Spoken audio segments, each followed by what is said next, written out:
Mag-unbox po tayo ngayon ng gas stove na stainless na infrared. Infrared. No video, no return policy. Kaya kailangan po i-unbox.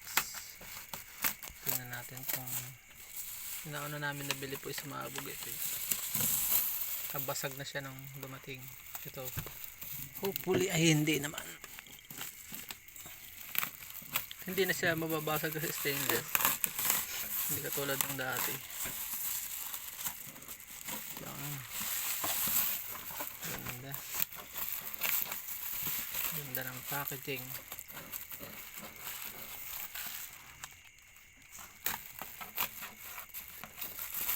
Kung ang pangalan nga niyan, AYQI. Hirap pangalan niyan eh. Sa Shopee Mall ko po yan binili. Ganda ng tali pa. Ayan.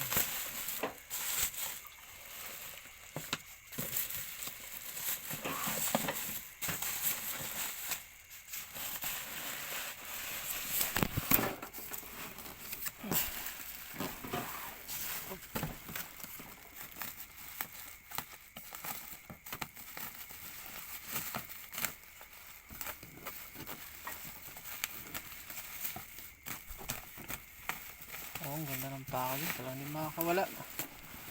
Yung isa po pagbukas ko ay talagang wasak na. Mahirap pala yung bubog. Kaya bumalik kami sa stainless. Kaya ito yung bago. Infrared po ito siya. Ang infrared pala ay na matipid daw sabi nila sa malaman nyo lang performance sa susunod nating upcoming videos. Kung matipid nga. Pag nagpula siya eh ano siya, bibigay siya ng kakaibang init, parang nagdo-double yung init kaya bumibilis maluto at dahil doon makakatipid tayo sa gasol sa consumption. Subukan natin siya matipid nga. Abangan ang susunod na kabanata.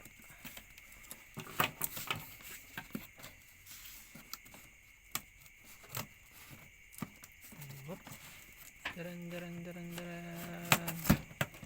Exciting na. Daran. Yan. Stainless nga.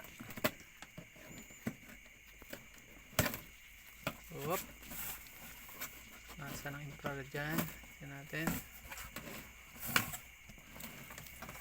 Ito. Yung infrared nga pero blue. Yan lang, maraming pong salamat. Tetest na lang namin to kung okay nga. Paalam and God bless.